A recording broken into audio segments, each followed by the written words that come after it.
J'ai une nouvelle petite amie. Je vais vivre ici avec elle, alors je divorce de toi, et tu vas aller chez tes parents. Je ne comprends pas ce que tu dis. Je n'ai plus besoin de toi. Je peux te laisser chez mes parents si tu veux être celle qui gagne le pain ou la femme de ménage. Noah, tu comprends. Mes beaux-parents et mon mari se moquent de moi. Ce sont les pires personnes qui soient, mais pour moi, c'est mieux ainsi. Alors, vous devez tous partir. Je m'appelle Noah, et je suis une employée de bureau de 32 ans. J'ai passé toute ma vie à travailler. Après avoir obtenu mon diplôme universitaire, j'ai commencé à travailler pour une grande entreprise. Pendant environ 10 ans, j'ai travaillé dur et obtenu les qualifications nécessaires pour des promotions. J'ai travaillé dur et obtenu des qualifications. Grâce à cela, je suis maintenant chef de service à un si jeune âge. J'ai la chance d'avoir un patron qui a toujours quelque chose d'utile à me dire, au sein d'un groupe de subordonnés très motivés et talentueux. J'étais très épanoui dans mon travail, mais ma vie personnelle ne l'était pas du tout. J'ai eu un petit ami une fois, quand j'étais étudiante, mais aucun depuis que j'ai commencé à travailler. Inquiète de ma situation, une de mes amies a organisé un dîner pour moi. C'est là que j'ai rencontré Matthew. Il était gentil, avait un beau sourire, et m'a donné l'impression d'être très agréable. Et comme il avait le même âge que moi, nous avions beaucoup de choses en commun, et c'était amusant de parler avec lui.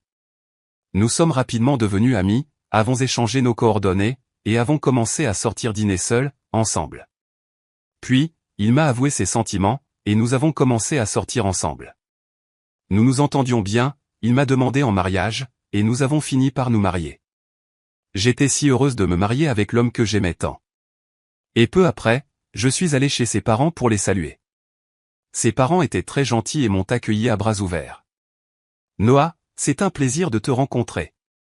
Je n'arrive pas à croire qu'une si belle personne soit devenue la femme de Matthew, s'est-elle écriée. Je suis si fière de mon fils d'avoir ramené une femme aussi bien ici. Et, maman, papa, arrêtez. Noah va avoir peur. Oh mon Dieu.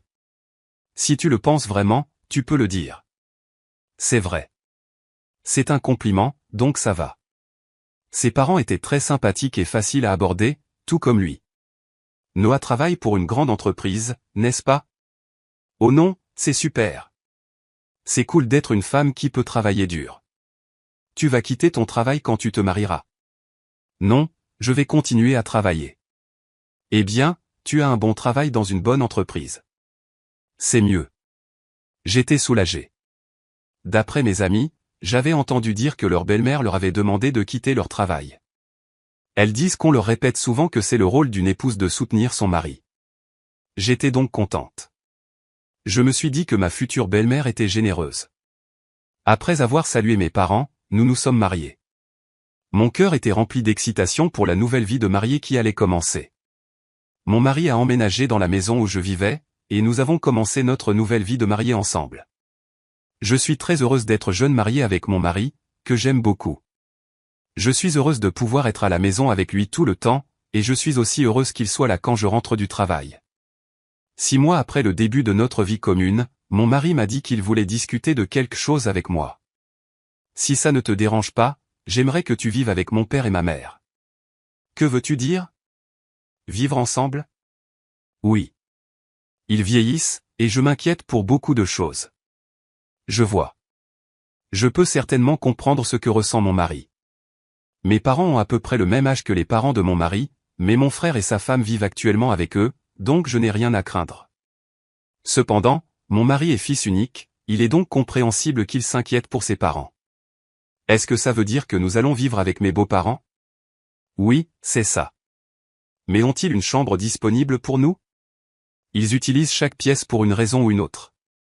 À ce sujet, si tu veux, je pense que ce serait une bonne idée de rénover la maison de mes parents et d'en faire une maison pour 2 familles. 2 familles? Oui.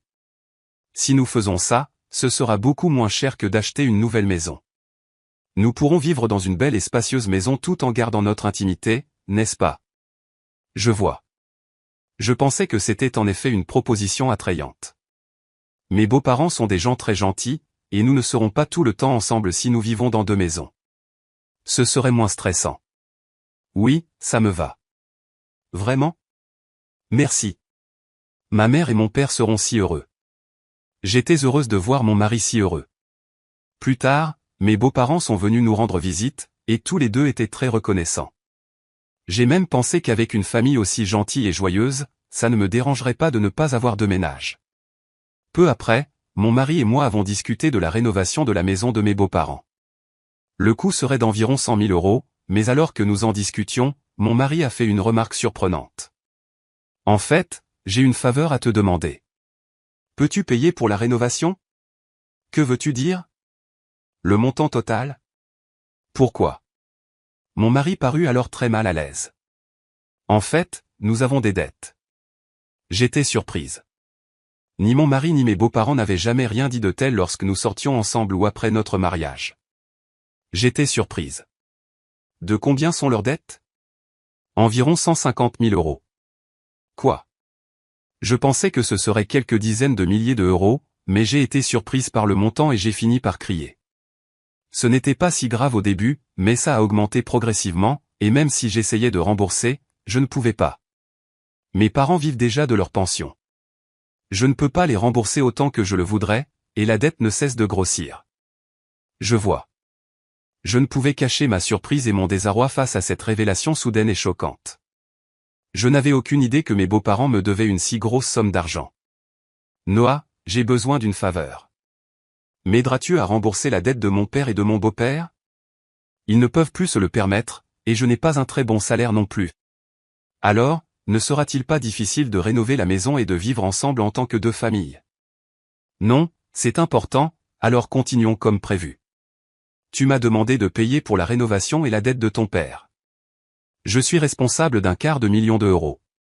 Je sais que je parle de choses difficiles, mais je veux prendre soin de ma vie avec Noah, et je veux protéger ma mère et mon père. C'est parce que j'aime à la fois mes parents et Noah. Je suis désolé d'être gourmand, mais si tu m'aimes vraiment, s'il te plaît, aide-moi. Je te rembourserai petit à petit. J'étais très angoissé. Mon mari et mes beaux-parents n'ont personne vers qui se tourner à part moi, et je savais que mon mari m'aimait vraiment. Mais à ce moment-là, j'ai été complètement trompé par les paroles de mon mari. L'amour est aveugle, je pense, et c'est exactement ça. D'accord, je vais payer. J'ai accepté. Mon mari a alors dit « Merci beaucoup », il m'a serré la main et m'a beaucoup remercié. Il en a parlé à ses parents, et plus tard, ils sont venus chez nous et se sont excusés. Ma belle-mère a même versé des larmes de joie. Je dois faire de mon mieux à partir de maintenant. Je devais prendre en charge la dette de mes beaux-parents, et j'étais déterminé à le faire. Cependant, bien que j'ai quelques économies, j'avais peur de tout payer d'un coup. Pour l'instant, j'ai donc décidé de payer environ 30 000 € de mes économies, puis de payer le reste par versement. Mes beaux-parents nous ont alors rejoints, et nous avons parlé du remboursement. J'ai expliqué à mes beaux-parents les versements que je venais d'effectuer. Ils ont dit que je pouvais faire ce que je voulais. Alors pourquoi ne transfères-tu pas l'argent directement sur le compte de remboursement de la dette? Nous ne sommes pas très doués pour gérer l'argent, et j'ai un peu peur de transférer une grosse somme d'argent.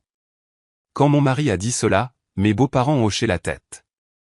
En effet, cela me prendrait du temps de transférer l'argent sur le compte de mes beaux-parents, puis qu'ils le transfèrent sur leur compte de remboursement. Et comme il s'agissait d'une grosse somme, je n'aimerais pas que l'argent ne soit pas transféré en cours de processus. J'ai donc accepté. Une fois la conversation réglée, mes beaux-parents semblaient très soulagés. Maintenant, nous n'avons plus à avoir peur du recouvrement de la dette mensuelle. Ça a été vraiment effrayant. Papa et maman, vous devriez remercier Noah comme il se doit. Eh bien, je ne peux pas te dire combien de fois je t'ai remercié. Je ne te remercierai jamais assez. Merci beaucoup. Je suis si content que Noah soit devenu sa femme. Non, non, non. J'étais heureuse que mes beaux-parents soient heureux. Cependant, je me sentais un peu mal à l'aise car je pensais qu'ils me prenaient peut-être pour une machine à sous quand ils ont dit ces derniers mots. Je me sentais un peu mal, mais je voulais prendre soin de la famille de mon mari bien-aimé. C'est dans cet esprit que j'ai commencé à faire les paiements, et en même temps, nous avons rénové notre maison et achevé notre logement pour 2 familles. Nous avons commencé à vivre ensemble dans une belle et spacieuse maison.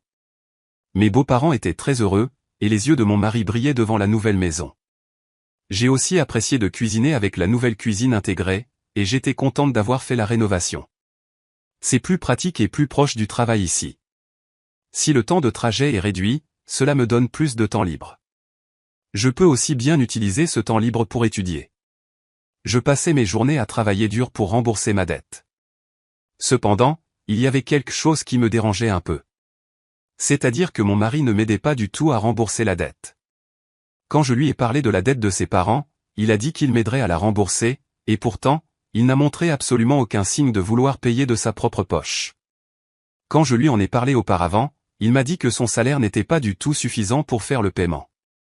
J'ai demandé à mon mari quel était son salaire net et je lui ai demandé de me montrer ses fiches de paie, mais il a refusé obstinément. Je ne sais donc pas combien il gagne, mais il doit rembourser ses dettes. J'ai travaillé dur pendant environ 1 an pour rembourser la dette. À ce moment-là, mes beaux-parents m'ont demandé combien d'argent il me restait à rembourser. Si ça fait 1 an, eh bien, tu n'as pas perdu tant que ça. Ouais, au plus, tu rembourserais environ 10 000 à 15 000 euros. Eh bien, juste pour vous donner une idée, nous avons remboursé environ 30 000 euros cette année, donc le reste est d'environ 90 000 euros. Quand j'ai dit cela, mes beaux-parents ont été extrêmement surpris. Quoi? Tu as remboursé autant? Noah, c'est incroyable. À ce rythme, tu finiras de rembourser le prêt dans environ 3 ans. Si je travaille dur, je pourrai le rembourser. Merci beaucoup. Mes beaux-parents pleuraient de joie. Je pensais que si les parents de mon mari étaient si heureux, tout le travail en valait la peine. Quelques jours plus tard, cependant, j'ai rencontré une situation inattendue. Je devais faire des heures supplémentaires ce jour-là, alors j'ai dit à mon mari que je rentrerais tard. Cependant, le travail s'est déroulé étonnamment bien, et de plus, beaucoup d'entre nous avaient les mains libres, nous avons donc pu partir à l'heure. Je me suis donc dépêché de rentrer à la maison comme d'habitude, en pensant que je préparerais le dîner pour mon mari. Mais quand j'ai ouvert la porte d'entrée, il y avait les chaussures de mes beaux-parents. Oh, ma belle-mère et sa famille sont là. Je pensais qu'ils avaient quelque chose à faire, alors je me suis dirigé vers le salon. J'ai alors entendu mes beaux-parents et mon mari parler de quelque chose. Tu as eu raison d'épouser cette femme, n'est-ce pas, Matthew? Tu as bien fait. Je n'arrive pas à croire que tu aies trouvé une femme avec autant d'argent. Quand j'ai entendu qu'elle travaillait pour une grande entreprise, j'ai été très prudent et je l'ai séduite. Tu devrais être plus reconnaissant. Oh mon Dieu, tu es l'une des personnes qui a créé cette dette. Quoi? Mais c'est moi qui en ai le moins. De quoi parles-tu? Combien as-tu dépensé aux courses de chevaux? Tu es un joueur terrible. Je gagne le jackpot de temps en temps, donc il y a eu des moments où nous étions dans le vert. Comment peux-tu être dans le vert quand tu dois 150 000 euros? Mais à ce rythme, nous pourrons nous sortir de nos dettes et nous remettre sur pied. C'est vraiment super. Et elle a même rénové notre maison. J'ai trouvé une très bonne femme. Eh bien, je vais la jeter après qu'elle aura remboursé la dette. Mon mari et mes beaux-parents ont ri. J'étais si abasourdi que je n'ai pas pu bouger de la porte d'entrée pendant un moment. Après m'être un peu calmé, j'ai fait un grand bruit en fermant la serrure et j'ai dit, je suis rentré, depuis la porte d'entrée. Quand je suis allé au salon, mes parents, mes beaux-parents et mon mari m'ont accueilli avec des sourires. Oh, Noah, bienvenue à la maison. Bon travail, bon travail. Eh bien, nous retournons dans notre chambre. Dînons à nouveau ensemble. J'avais si peur de ce doux sourire de mes beaux-parents, car j'avais entendu leur conversation précédente. De même, cet homme qui prétend être un bon mari avec un sourire aux lèvres m'a choqué. Je me demandais ce que j'avais fait pour essayer de les rembourser. Tu n'as pas dit que tu devais travailler tard aujourd'hui? Oui, j'ai travaillé beaucoup plus que prévu, alors j'ai décidé de me dépêcher de préparer le dîner et je suis rentré à l'heure. J'ai fait de mon mieux pour agir calmement jusqu'au dîner, afin que mon mari ne se rende pas compte de ce que j'avais fait. Puis, quand mon mari prenait son bain, je suis resté dans ma chambre et j'ai pleuré seul. Mais pleurer de toutes mes forces m'a donné envie de laisser tomber mon mari et mes beaux-parents. J'ai pleuré de toutes mes forces. À partir de là, j'ai agi rapidement. J'ai commencé à préparer le divorce, puis j'ai fait des plans méthodiques pour ce qu'il fallait faire après le divorce. Environ 3 mois passèrent. J'ai fait semblant d'être heureuse et j'ai dit à mon mari que j'avais remboursé la dette de ses parents. Mon mari a roulé des yeux. Quoi? Tu as remboursé la dette? C'est 150 000 euros? Ça devait prendre environ 3 ans, non? En fait, j'ai pas mal d'argent de côté, mais j'avais peur de tout rembourser d'un coup. J'ai donc commencé à retirer un peu de mon salaire et de mes économies. Mais nous étions déjà en dessous de 100 000 euros, et j'ai pensé qu'il valait mieux tout rembourser d'un coup. Je vois. Puis j'ai demandé, ça te dérange si je vérifie, et j'ai demandé à voir mon carnet de banque. J'ai montré le carnet de banque à mon mari. Oh, c'est vrai. 90 000 euros ont été payés d'un coup. Mon mari a essayé de contenir son excitation autant que possible, mais je pouvais voir qu'il avait hâte de s'en aller. Waouh, Noah, merci. Mes pères vont adorer ça. Mon mari a mis ses mains sur son visage et a semblé pleurer, mais je savais que ce n'était qu'une comédie et qu'il faisait semblant de pleurer. Peu après, mes beaux-parents sont également venus et m'ont remercié. Merci beaucoup. Je suis si content de t'avoir rencontré, Noah.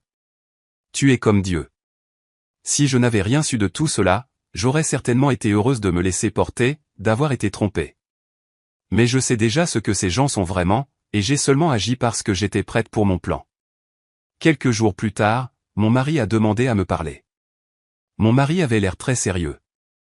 Mais qu'est-ce qui se passe? Je suis désolé, Noah, mais tu dois me quitter. Quoi? Que veux-tu dire? J'ai fait semblant d'être surprise exprès. J'ai une nouvelle petite amie. Quoi? Je vais vivre ici avec elle, alors je divorce de toi, et tu vas chez mes parents. J'ai été vraiment surprise par la déclaration inattendue de Matthew. Je savais, pour avoir surpris leur conversation précédente, que mon mari me quitterait une fois ses dettes remboursées. Cependant, je ne m'attendais pas à ce qu'il déclare ouvertement son infidélité. Que voulait-il dire en m'envoyant chez ses beaux-parents après m'avoir quitté? Je ne comprends pas vraiment ce que tu veux dire. Quand j'ai dit cela, l'humeur de mon mari s'est assombrie, et il a dit, tu n'es pas très compréhensive, dis donc. Je n'ai plus besoin de toi. Mais en tant que soutien de famille ou femme de ménage, je peux te garder ici. Oh non. La porte d'entrée s'est alors ouverte, et mes beaux-parents sont entrés. Matthew, tu lui as enfin dit? Ouais, je lui ai dit. J'aurais aimé être là pour ce moment. C'est comme ça. Tu peux venir chez elle si tu fais les tâches ménagères pour nous. Bien sûr, nous te ferons payer un loyer. Mes beaux-parents et mon mari se sont moqués de moi. Ce sont les pires personnes qui soient, mais c'est plus que ce que je peux en dire. Alors, vous devez tous partir. Mes beaux-parents ont roulé des yeux à mon commentaire. De quoi parles-tu? Avez-vous oublié? Je peux facilement payer moi-même la rénovation. Vous avez mis la maison à mon nom. C'est pourquoi j'ai les droits sur cette maison. Je peux décider qui laisser vivre dans la maison et qui expulser. Les visages de mes beaux-parents sont devenus bleus à mon commentaire. Ils se sont alors enfin souvenus du titre de propriété de la maison. J'étais vraiment abasourdi. Je suis désolé, mais vous ne pouvez plus vivre ici. Si nous divorçons, vous serez des étrangers. Oh non. Mes beaux-parents ont réalisé la gravité de la situation, mais mon mari, ne voulant pas être en reste, a rétorqué, mais tu as pris en charge notre dette et tu l'as remboursée intégralement. C'est toi qui perds de l'argent. Si nous n'avions pas de dette, nous pourrions au moins nous permettre un nouvel endroit où vivre. C'est vrai. Merci de nous laisser vivre dans une belle maison pendant que tu paies nos dettes. Mes beaux-parents et mon mari en ont dit autant. Je leur ai donc dit la vérité. Je suis désolé, mais je n'ai pas remboursé le reste de la dette de 90 000 euros. Quoi? Non, mais il manquait de l'argent sur ton compte en banque. C'était juste un compte séparé que j'ai créé et déplacé, de sorte que la dette n'a pas changé de 90 000 euros. Je n'ai simplement pas encore reçu les avis de recouvrement parce que je payais continuellement de grosses sommes d'argent, mais je pense qu'il est temps qu'ils arrivent. Vous êtes donc responsable du paiement du reste. Mon mari et mes beaux-parents sont devenus pâles. Je leur ai alors lancé un avertissement. Matthew, tu m'as dit que tu avais une liaison, tu devrais donc payer la pension alimentaire. Je ferai aussi payer ta partenaire pour l'adultère.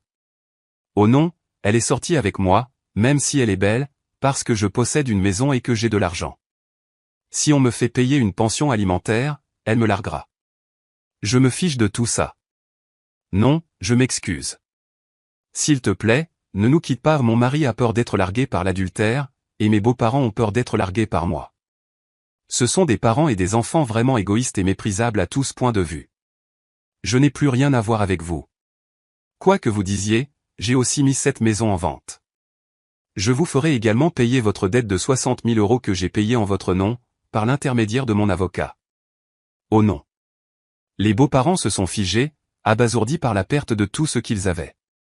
J'ai ensuite demandé le divorce et une pension alimentaire à mon mari par l'intermédiaire de mon avocat.